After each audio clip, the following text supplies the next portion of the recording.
Hi. We still have enough time for me to read you one more quick chapter book. I have never read this before in my whole life. I have like a few copies of it that are in the classroom, and I thought it would be kind of interesting to read it since it's been in my classroom from before I moved in.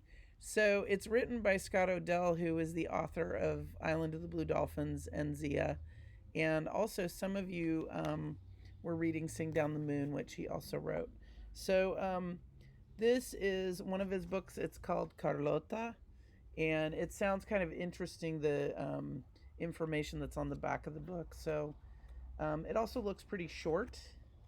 So I will read you. Um, might bump a couple of chapters together. We'll see. All right. Author's note: President Polk fervently believed that California and the rest of the Southwest belonged to the United States by right, by manifest destiny. He was joined in this belief by a strong faction in Congress who wanted to extend slavery from the South into the West. Between them, they deliberately provoked Mexico into attacking the United States in the year 1846. The war that followed was fought mostly in Mexico and Texas. In California, which Mexico had won from Spain only a few years before, the ruling class, those who had come to California from Spain, were divided in their loyalties. Some wanted the United States to win. Some hated the gringos and wanted Mexico to win. Others, and they were in the majority, didn't much care who won, so long as they were left to follow their pastoral ways. In time, if left alone, they would have revolted from Mexico and founded a republic of their own. Though they felt no love for the gringos, the Dezuberans for most of this story belonged to the last group. The war as it was fought in California was not a war, but a series of comic opera skirmishes. American adventurers like General Fremont marched up hills, raised flags, and marched down hills again. There was one exception. After California had been overrun, a handful of Spanish lancers, out of pride and desperation, surprised and bloodily defeated General Kearny's Army of the West in the peaceful valley of San Pascual. The story of Carlota de Zuberan is based in part upon the life of Luisa Montero, who lived in Southern California near Mount Rubidoux in the early years of the last century. Details of the San Pascual battle are taken from the reminiscences of Juan Palomares and Kit Carson, and from the diary of Lieutenant Emery, a topographical engineer with General Kearny's Army of the West. So this sounds interesting, like historical fiction. There's going to be a battle. Maybe it's going to be kind of bloody. So hang in there with me. I'm already interested. I'm hooked because I love historical fiction. Love, love, love, love, love. Okay, here we go. Chapter 1. Trees and the tall grass bent. Clouds curled down from the mountains. Lightning forked through the sky, and thunder crashed. Wedges of rain slowly descended upon the ranch of the two brothers. My grandmother sat in her rocking chair and watched the storm beat against the windows. "It is a good sound the rain makes," she said. "I prefer it to the sound of bells or of birds or of most anything." Her corn husks were in a tray on the table. She picked out one and took a double pinch of tobacco from a silver box. She sprinkled it into the husk and carefully rolled herself a long, thin cigarillo. Then she looked around for Rosario. "Fire!" she shouted. Young Rosario was in the courtyard, but he heard her screech and came running. He went to the fireplace and picked out a coal and quickly lit her cigarillo. Doña Dolores sat back and began to puff and rock. She liked her chair because it fit her bony bottom. It had come from a place called Boston, thousands of miles away. She had had it for just a week. "The only thing wrong with this chair," my grandmother said, "is that it was made by a gringo. Things made by gringos always have something wrong with them."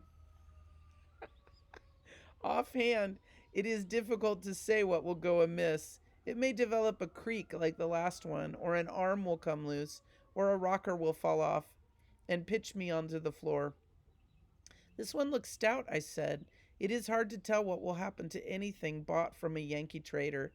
Do you remember the wooden nutmegs I bought from a gringo?" That was before I was born. So it was, but imagine, nutmegs made of wood. They looked precisely like real nutmegs, and a polite, handsome young man sold them to me. Grandmother struck the floor with the tip of her cane. And now that the gringos have won the war, matters will be even worse. The war my grandmother spoke about was the war between America and Mexico. We, the Californios, those whose ancestors came from Spain, were drawn into the fighting against our will. We had few quarrels with America, nor many ties with Mexico, and it irked us that we were ruled by despots who lived 1,000 leagues away. We wished only to be left to ourselves, to spend our lives in peace. This we had learned could not be done. The gringos have not won the wars, I said. Yesterday I heard that we had beaten them in a battle somewhere in the north. Somewhere. It was always somewhere. The Californios have not won a battle since the war began. And how could they, when there is not one man among us who wishes to fight? The weasel-livered young think only of dancing and cards. The old are tired and do not care who rules them, so long as they are left alone. The war is lost. It was lost the day it began. There are thousands of gringos. Who cares? I care, and you care. Little difference that makes. 2 women. What of the men? What of Don Saturnino? He will fight to protect the ranch. He and all the vaqueros and our Indians. Talk, talk. The war is lost. A horde of locusts waits to descend upon us. Doña Dolores always looked upon the dark side. I did not feel that the war was lost. Perhaps in the north, but not here in California del Sur. Not here, ever. Grandmother rocked and puffed and watched the rain beating against the window. Presently she finished the cigarrillo and rolled another. Again she shouted for Rosario. After he had come and lit her cigarrillo, he got down on all fours in front of her, and she put her feet on his back. I am sure he didn't like to be used as a footstool.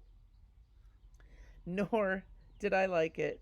He belonged to the tribe that had killed my brother, and this was the punishment that my father had decreed. Rosario was 10 years old, but he was no larger than a 5-year-old, just a small bag of skin and bones, with small black eyes like copper centavos. What his Indian name was I do not know. He was a Paiute Indian my father had captured in a raid when Rosario was only 2. How long do you think the rain will last? I said. 10 years ago in the winter of 36, it rained for a month. It almost washed the ranch away. The sky looked the way it does now, like a great gray blanket. Exactamente, Doña Dolores said. She gave me one of her sharp bodkin looks. Why are you so concerned about the rain?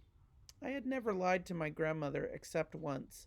Sometimes to my father and often to my sister, but never to my grandmother because she had a good memory and she usually found me out. There's a horse over at Hamal. He's a palomino, about a 2-year-old. I want to ride over and bring him back.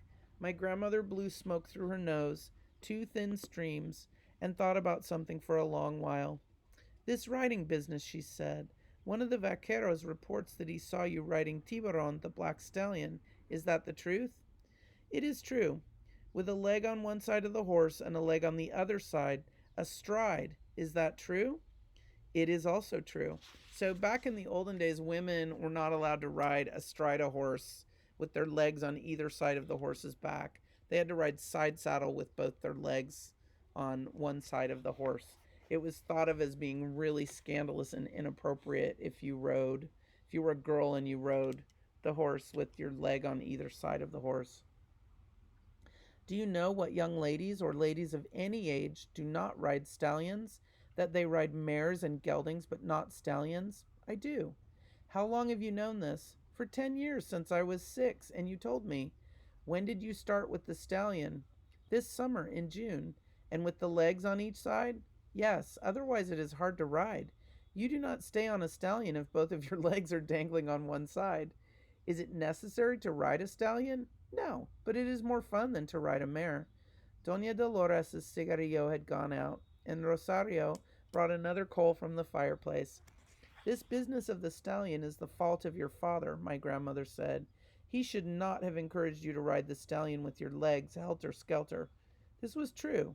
What she said about Don Saturnino, he had put me on a horse when I was only 6 years old. He sat me in his silver-studded saddle and walked the horse around the corral. We walked for almost an hour while he told me things about a horse. When my first lesson was over, he said for me not to say anything to my grandmother about what we had done. I promised not to, and I didn't. The next day she asked me about the riding. She had heard of it from a vaquero, Felipe, the same one who had just told her about the stallion. I acted as if I had never been near a horse. Although I did not tell a lie, the way I acted, it was still a lie.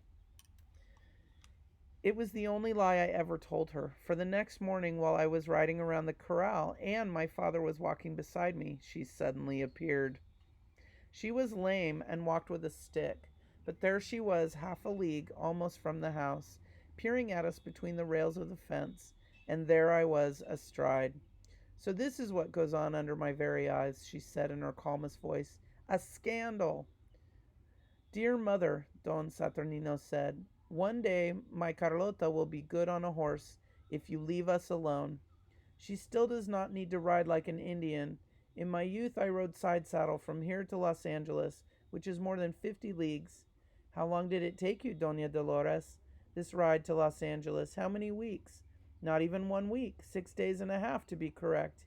If you had ridden astride in the manner I teach Carlota, then you would have reached Los Angeles easily in half the time. And have the countryside talk about me as they will talk about my granddaughter? It is an embarrassment. It is a scandal. It is unsupportable. Sometimes my grandmother liked big words.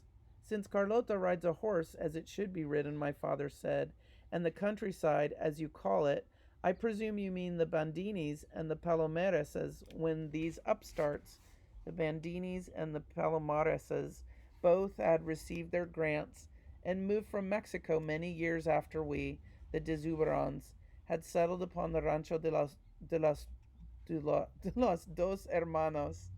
These were the people my father and his mother were talking about.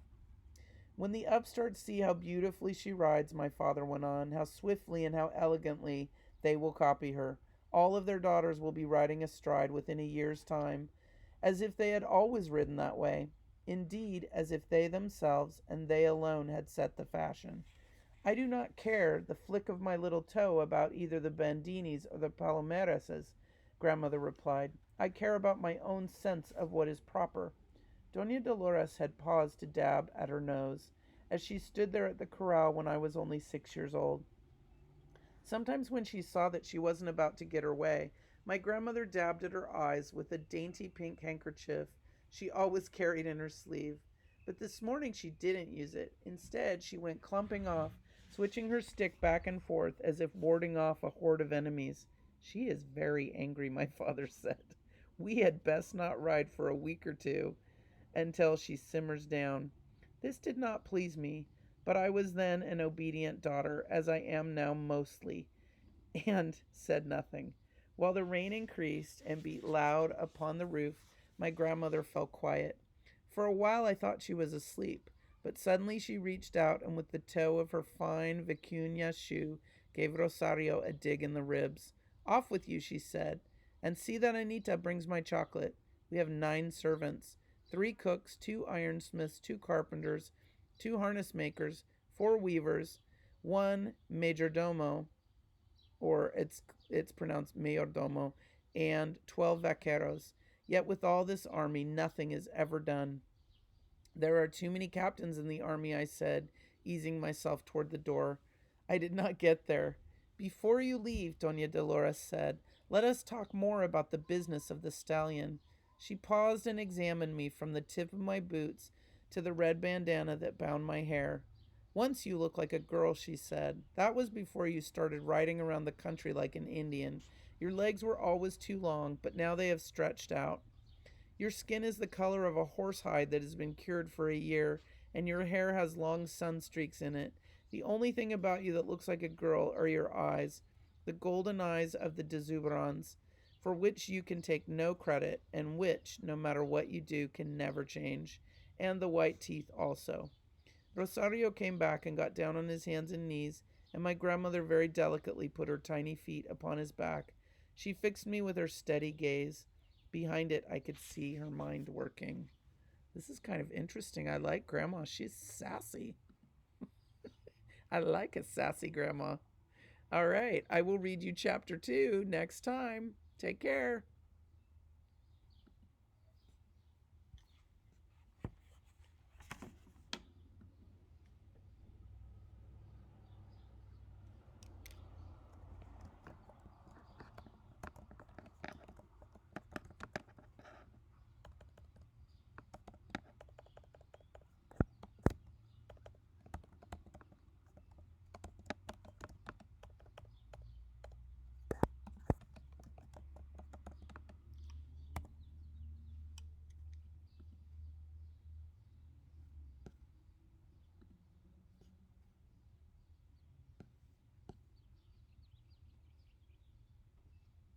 Oh no. Don't freeze. Don't freeze. Quick time player. Okay.